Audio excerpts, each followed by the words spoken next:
Le journal. Hélène Assabi. Mesdames et messieurs, bonjour et merci d'écouter Radio Lomé à l'heure du grand journal de la mi-journée. Au sommaire, le monde entier observe aujourd'hui la journée internationale de la biodiversité. Le thème biologique 2020 est « Nos solutions sont dans la nature ». Des produits pharmaceutiques illicites ont été saisis la semaine dernière à Lomé. Que pense la population de la prolifération de ces faux médicaments au Togo? Des citoyens se prononcent dans ce journal. 29e jour ce vendredi du jeûne du mois de Ramadan. Au cours de cette période, les fidèles musulmans cherchent à se rapprocher d'Allah en observant des rites visant à attester leur foi en islam. La fin du jeûne de Ramadan est surtout marquée par une aumône spéciale dénommée la Zakat el-Fitr. L'importance de cette pratique dans cette édition. Et puis sport, les acteurs dans les différentes disciplines continuent de chercher des solutions pour pallier l'arrêt des activités à cause de la pandémie du coronavirus. Pendant ce temps, la Bundesliga s'enchaîne ce week-end avec la 27e journée. Radiolomé.tg. Mesdames et messieurs, une fois encore, bonjour. Et nous ouvrons ce journal par ce communiqué du ministre de la Sécurité et de la Protection civile. Hier jeudi 21 mai 2020, le nommé Agbende Pessourega, laveur de véhicules de son état au volant d'une voiture, a été mortellement blessé par balle suite à une vive altercation entre lui et deux militaires à moto au quartier Aveji, non loin du carrefour Sand City. À la suite de cette violente dispute, un fonctionnaire de police en service dans les environs a dû, dans les circonstances non encore explicables, faire usage de son arme, atteignant ainsi mortellement cet automobiliste. Le ministre de la Sécurité et de la Protection civile présente au nom du gouvernement ses sincères condoléances à la famille éplorée. Une enquête est immédiatement ouverte pour faire la lumière sur les faits afin de situer les responsabilités. Il appelle la population au calme et la rassure que ce grave incident ne restera pas impuni. Et nous le disions tantôt, célébration ce vendredi 22 mai de la Journée internationale de la diversité biologique. L'année 2020 a été définie comme une super année de la biodiversité, mais en raison de la pandémie de Covid-19, les grands événements consacrés à la protection de la biodiversité ont été reportés à une date ultérieure. Cependant, le thème retenu, nos solutions sont dans la nature, interpelle tout un chacun. Gracia Egom Ama. Alors que la communauté internationale est appelée à réexaminer notre relation avec la nature, une chose est sûre, malgré nos avancées technologiques, nous dépendons entièrement d'écosystèmes sains et dynamiques pour notre eau, notre nourriture, nos médicaments, nos vêtements, nos carburants ou énergie par exemple. Le thème choisi cette année, nos solutions sont dans la nature, met l'accent sur l'espoir, la solidarité et la nécessité de travailler ensemble à tous les niveaux pour construire un avenir et une vie en harmonie avec la nature. 2020 est une année cruciale pour la biodiversité et les urgences climatiques. En effet, la communauté internationale n'a cessé de tirer la sonnette d'alarme au sujet de l'appauvrissement de la biodiversité et de l'urgence climatique. Les solutions fondées sur la nature offrent le meilleur moyen d'assurer le bien-être des êtres humains, de lutter contre le changement climatique et de protéger la planète. En 2020, il s'agit aussi d'examiner la réalisation et l'exécution du plan stratégique de la Convention pour la biodiversité 2011-2020, ainsi que les progrès enregistrés dans le cadre de la décennie des Nations Unies pour la biodiversité 2011-2020. 2020 marque également les étapes importantes à venir, notamment la décennie d'action pour répondre aux objectifs de développement durable, la décennie des Nations Unies pour la restauration des écosystèmes 2021-2030 et la décennie internationale des sciences océaniques pour le développement durable 2021-2030. Les Nations Unies ont désigné le 22 mai, journée internationale internationale de la biodiversité en vue d'encourager la compréhension des enjeux liés à la biodiversité et d'accroître la sensibilisation sur ce sujet. Merci à vous, Gracia Egom-Ama. L'Office central de répression du trafic illicite de drogue et du blanchiment a mis la main la semaine dernière sur une trafiquante de faux médicaments installée au grand marché d'Adaulato à Lomé. Ce fléau expose les Togolais à la consommation des produits illicites. Pourquoi la population opte-t-elle pour les médicaments de rue au détriment des produits en pharmacie? Certains Togolais se prononcent au micro de Yakubu Wahab. On remarque que les produits qui sont au bord de la route sont un peu moins chers par rapport à celles de pharmacie. Des fois, certains médicaments qui sont au bord de la route, ça travaille bien, mais il y a certains d'entre eux qui ne travaillent pas bien. Moi, j'achète à la pharmacie. Malgré que c'est cher là-bas, c'est rassurant, quoi. C'est pour cela que nous allons à la pharmacie. Et l'origine n'est pas douteuse aussi. Même la dose aussi, tout ça là, on ne sait pas. Là où on les a fabriqués aussi, on ne sait pas. La dose aussi, peut-être ce n'est pas respecté. Bon, on remarque que les médicaments qui sont en pharmacie, l'État France, on voit tout, mais en ce qui concerne les produits qui sont au bord de la route, il n'y a pas l'entretien, oui. 29e jour ce vendredi du jeûne du mois de Ramadan, les fidèles musulmans cherchent au cours de cette période à se rapprocher d'Allah en observant des rites visant à attester leur foi en Allah. La fin du jeûne de Ramadan est marquée surtout par une aumône spéciale dénommée la Zakat el-Fitr. L'importance de cette pratique à la veille de l'Aïd el-Fitr ou la fête du Ramadan dans ce magazine de Yakubu Wahabou présenté par Edouard Sono. La Zakat Fitr est une aumône de purification du jeûne. Elle corrige les manquements intervenus lors du jeûne. Tout musulman ayant les moyens doit s'acquitter de ce devoir. La Zakat Fitr est destinée aux nécessités pour permettre à ceux-ci de fêter Aïd el-Fitr. Sani Karim, vice-président de l'Union musulmane du Togo. Il y a deux sortes de zakat en islam. La zakat, le quatrième pilier. Cette forme de zakat voudrait de tout musulman chaque année de faire le bilan de ses activités s'il a un montant imposable d'environ 380 000 francs, d'enlever le 1/40e par an pour donner à ceux dont Dieu a dit dans le Saint-Coran, mais en dehors de cette zakat qui est le pilier de l'islam, le prophète a instauré une autre forme de zakat qui est la zakat el-fitr. Il dit le jeûne de tout jeûneur est accroché. Il attend la zakat el-fitr avant d'être accepté. Le but de zakat el-fitr, c'est que le pauvre qui a jeûné puisse fêter. Et la religion de l'islam étant une religion sociale, ne voudrait pas que quelqu'un qui a jeûné ne trouve pas à manger le jour de rupture de jeûne. Donc c'est pourquoi le musulman doit partager celui à qui on donne. S'il y a quelqu'un qui est plus pauvre que lui, il donne. La Zakat Fitr commence dès les derniers jours du jeûne et se termine avant la prière de l'Aïd el-Fitr. Parlant toujours de la fête de l'Aïd el-Fitr, vu la situation sanitaire due au Covid-19, la prière sera dite à la maison et l'Union musulmane du Togo, lors d'une conférence de presse mercredi dernier, expliquait aux fidèles comment observer cette prière sur Gatoua. El Hadj Inoussa Bouraïman, président de l'Union musulmane du Togo. La fin de Ramadan se clôture par une prière de Aïd el-Fitr sur un espace habituellement plus grand que nos mosquées. Mais pour éviter une contamination massive, la prière de la fête se déroule dans chaque foyer en famille. Elle est constituée de 2 rakats, une fatia, le prologue, la sourate prologue, fatia, plus 2 autres sourates. Avec 7 takbirat dans la première et 6 dans la seconde. La fin de la prière peut être suivie des invocations. Il a lieu de noter qu'il n'y a pas de serment comme on le fait d'habitude dans une prière collective. Le journal Hélène Assabi. Et brusque accélération du calendrier électoral au Burundi, alors que les résultats étaient attendus au plus tôt ce vendredi. Les électeurs ont eu la surprise d'entendre hier soir au journal télévisé la synergie des médias supervisée désormais par le ministère de la Communication annoncer les résultats d'un peu plus de 12% des communes burundaises.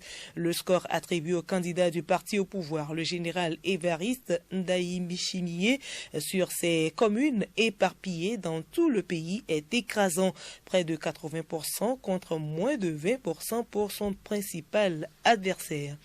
Le président des États-Unis, Donald Trump, a annoncé le retrait américain du traité militaire international ciel ouvert, négocié en 1992 après l'effondrement de l'Union soviétique et entré en vigueur en 2002. L'accord permet aux 34 pays signataires de survoler leurs territoires respectifs pour vérifier le contrôle des armements et pour détecter d'éventuels mouvements militaires. Cela fait des années que les États-Unis accusent la Russie de violer régulièrement ce traité en toute impunité. Et puis au Brésil, le Parti des travailleurs de l'ancien président Lula et plusieurs mouvements de gauche ont déposé une demande de destitution du président Jair Bolsonaro, mais celui-ci aurait déjà pris ses précautions. Le président d'extrême droite est accusé de crimes de responsabilité d'attentat contre la santé publique et de mise en danger de la vie du peuple brésilien pour sa conduite qualifiée d'irresponsable dans la lutte contre le Covid-19. Écoutez Radio Lomé sur le web sur le www.radiolomé.tg. Agenda culturel, toujours pas d'activité à cause de la pandémie du coronavirus. Ces activités sont plutôt reportées. Cependant, artistes et écrivains se servent de leur talent pour sensibiliser l'opinion sur le coronavirus. Geneviève Bougnon. 3 nouveaux ouvrages dans les bibliothèques togolaises et sur les réseaux sociaux. Il s'agit des Étoiles à l'agonie, constituées de nouvelles et réflexions qui s'articulent autour des réalités de la vie et des éternelles questions de la condition humaine. Le second ouvrage est intitulé Sur les murs du monde, qui est un recueil de poésie, et enfin Haïr l'horreur, toujours un recueil de poésie. Ces 3 œuvres sont du jeune écrivain togolais Arma Esso qui s'essaye à tous les genres littéraires. Parlons musique à présent, comme pour changer de décor en cette pandémie mondiale. Le groupe Revelation Band, un groupe qui fait la musique reggae, créé en 2011, Revelation Band profite du confinement pour travailler à distance et sortir un nouveau tube. C'est depuis les studios de Paris et de Ouagadougou que les travaux ont été abattus pour produire ce morceau. We Shall Survive est un message d'espoir à l'humanité. Il invite à adopter la résilience suffisante pour vaincre cette fatalité.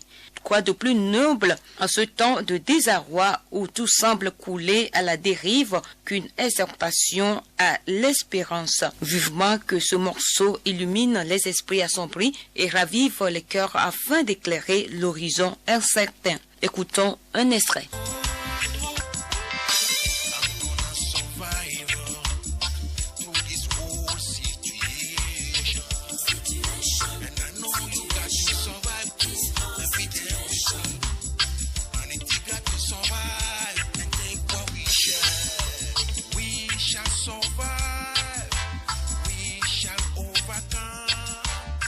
La mini-série intitulée « Le virus » est diffusée chaque soir sur la chaîne de télévision sénégalaise ITV et sur Internet depuis fin avril. Ce feuilleton à Wolof reprend les intrigues classiques, histoire d'amour, de jalousie, mais sur fond de pandémie, couvre-feu et mise en quarantaine. Pour le réalisateur Moustapha Kanté, la série « Le virus » est un moyen efficace de faire passer des messages de prévention contre la Covid-19 et pour divertir. Nécrologie pour terminer. Décédé la semaine dernière à l'âge de 94 ans, le français acteur-comédien Michel Piccoli aura mené une carrière d'une incroyable richesse au cinéma et au théâtre. À la fois renommé et secret, il a toujours fui le star system et privilégié le contre-pied, n'hésitant pas à casser son image à la scène comme à l'écran. Un monument s'en est allé.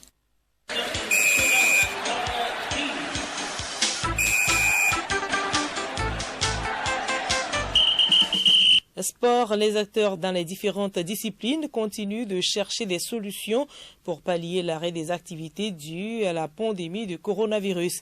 Pendant ce temps, la Bundesliga s'enchaîne ce week-end avec la 27e journée. Sibi Lawson. À suivre ce samedi à partir de 13h30, Paderborn-Hoffenheim, Wolfsburg-Dortmund, Mönchengladbach attend de pied ferme le Leverkusen. Toujours à 13h30, Fribourg reçoit Werder Brême. Dimanche à 11h30, Schalke 04 a rendez-vous avec Augsbourg. Leipzig rend visite à Mayence à 13h30. Et puis Cologne et Düsseldorf vont clôturer à 16h. En avancée ce vendredi, Hertha Berlin croise Union Berlin à 18h30. Le classement provisoire se présente comme suit. Le Bayern Munich contrôle la tête avec 58 points, suivi de Dortmund 54 points. Mönchengladbach complète le top 3 avec 52 points. Leipzig cale à la 4e place avec 51 points. 5e Leverkusen 50 points. La zone rouge accueille Werder Brême et Paderborn. Football encore, mais cette fois sur le continent. Initialement prévu pour les mois de juin et septembre prochains, les tournois de qualification aux CAN U17 et U20 de l'UFOA-B ont été reportés en raison de la crise sanitaire. Les nouvelles dates seront connues ultérieurement. Jeux olympiques de Tokyo, déjà renvoyés en 2021 en raison de la pandémie de Covid-19, les JO pourraient être purement et simplement annulés si la situation sanitaire ne permet pas leur tenue l'an prochain. Le président du Comité international olympique, Thomas Bach, a confirmé l'information. Rugby pour finir, les nations du Nord et du Sud ont confirmé ce vendredi avoir travaillé en étroite collaboration durant le confinement pour établir une série de principes clés entre les parties, développer et se mettre d'accord sur les propositions pour un calendrier global. Même s'il y a des préférences différentes, les nations ont adopté un état d'esprit qui a cherché à éliminer les intérêts personnels. Le processus de discussion en totale transparence avec les fédérations, les clubs et les joueurs continuera pour aboutir à un calendrier mondial aligné, clair et cohérent.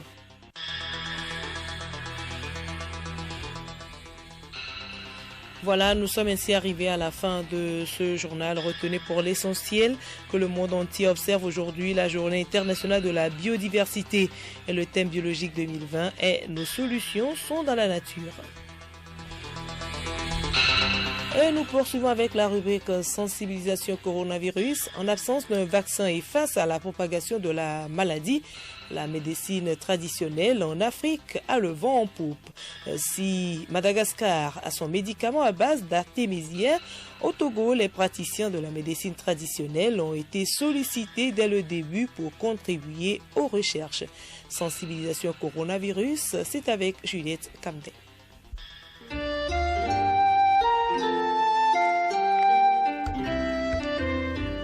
Dans la recherche des remèdes contre la COVID-19, la médecine traditionnelle à base de plantes a été associée aux recherches.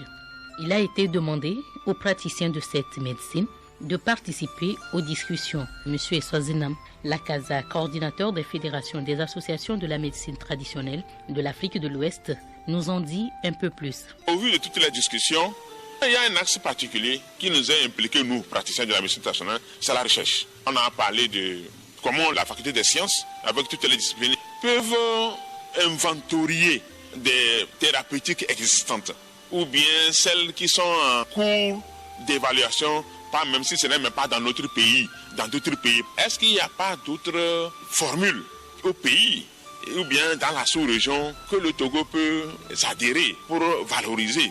Au-delà de l'existant, est-ce qu'on ne peut pas chercher s'il faut chercher, quels sont ceux qui vont donner des informations pour cette recherche? Il y a la bibliographie qui existe, on peut retourner aux thèses, aux mémoires que les gens ont soutenues sur différentes plantes médicinales qui ont des propriétés immunitaires ou bien virales, pour voir est-ce que dans les bibliographies là on ne peut pas trouver quelque chose de bon à retravailler. Maintenant, nous praticiens de la médecine traditionnelle, quelle contribution nous on peut donner volontairement pour contribuer à la riposte? On a été très contents sur ce point, moi particulièrement en tant que praticien de la médecine traditionnelle. Ça nous a fait honneur que cette réunion de haut niveau nous soyons associés, parce que ça veut dire que l'État prend conscience que quand on dit 80% de la population font référence d'abord à la médecine traditionnelle, l'État est conscient. Et nous avons été étonnés de constater que tous les scientifiques dans la salle étaient tellement emportés sur l'idée de chercher davantage à connaître, comprendre ce que fait la médecine traditionnelle. On a même été surpris que dans le temps, quand nous disions qu'il n'y a pas les laboratoires au Togo pour étudier les plantes médicinales, mais on a été étonné de voir qu'il y a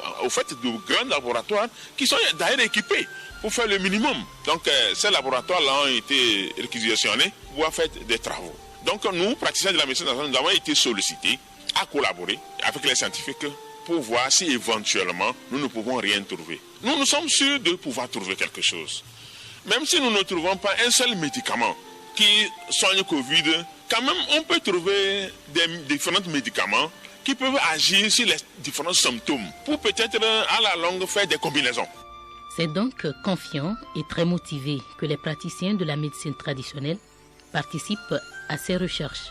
En attendant de trouver un remède, il est important de ne pas relâcher, observer les mesures barrières pour en découdre avec ce virus qui apparemment n'a pas encore fini de livrer ses secrets.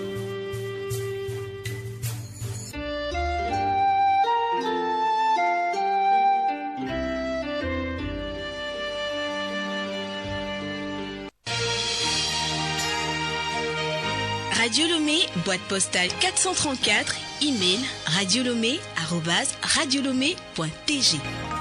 radiolomé.tg